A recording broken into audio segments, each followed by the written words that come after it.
ඉතින් මගේ channel එකෙන් අරගෙන දෙවෙනි වීඩියෝ එක. ඉතින් ඔයාලා මගේ කලින් වීඩියෝ එකත් ගොඩක් දෙනෙක් බලලා තිබ්බා. ගොඩක් ස්තුතියි ඒකට. ඉතින් අදත් ගෙනල්ලා තියෙනවා රසම රස ෆුඩ්ස් රිවිව් දෙකක්. ඒ තමයි මෙන්න මේ අයිටම් දෙක. එකක් මැලිමල්ලගේ චොකලට් පෆ් එක, අනිත් එක මැලිමල්ලගේ ලෙමන් පෆ් එක. ඉතින් මේ දෙක කොහොමද කියලා අපි අද මේ වීඩියෝ එකෙන් කතා කරමු. ඉතින් චොකලට් පෆ් එකේ නම් මට ග්‍රෑම් 200 හොයාගන්න පුළුවන් වුණා. ඒත් මේ ලෙමන් පෆ් එකේ ග්‍රෑම් 200 හොයාගන්න තිබ්බේ නැහැ. ඉතින් මම 100 එකක් අරන් ආවා.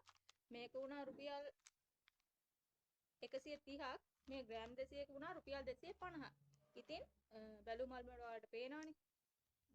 ගණන් දෙකක්. මේක ග්‍රෑම් 200 වුණා නම් මේක වෙනවා රුපියල් 260ක්.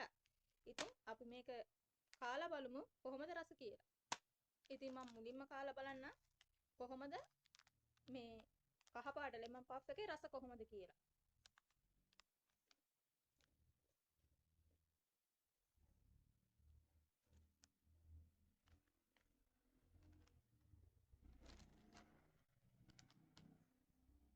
එක්ස්පයර් වෙන්නේ 8 වෙනි මාසේ.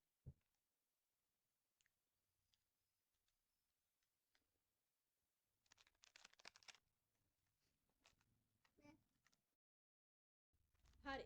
අපි දැන් බලමු කොහොමද චොකලට් පෆ් එකේ රස කියලා බලමු.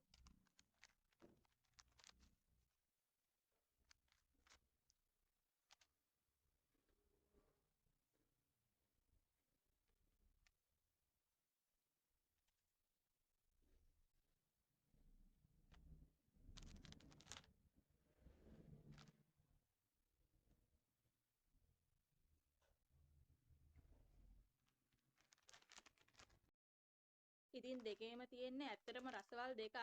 ඉතින් මට මේ කහ පාට ලෙමන් පෆ් එක ගත්තොත් මේකෙන් 10න් 8ක් වගේ දෙන්න පුළුවන්.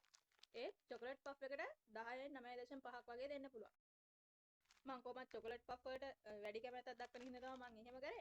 ඉතින් ඔයාලගේ රස කොහොමද කියලා මේවට බෙදෙන්නේ පහලින් කමෙන්ට් එකක් දාලා යන්නත් අමතක කරන්න එපා. ඉතින් මේ වගේ වීඩියෝ එකක් මම ඔයාලට හෙටත් අරගෙන එනවා. ඉතින් එතකන් ගිහින් එන්නම්. ඉතින් ඔයාලා කැමති ෆුඩ් චැලෙන්ජ් තියෙනවා නම් පහලින් කමෙන්ට් කරන්න. මම ඒවත් අනිවාර්යෙන් අරගෙන එනවා. ඔයාලා මගේ channel එකට තාමත් අලුත් නම් පහළ තියෙන රතු පාට subscribe button එක touch කරගෙන යන්න. bell icon එකත් all දාලා තියාගන්න. මම වීඩියෝ එකක් දාපු ගමන් ඔයාලට ඉක්මනටම notification එක ඔයාලා ළඟටම ගෙන්න ගන්න පුළුවන්.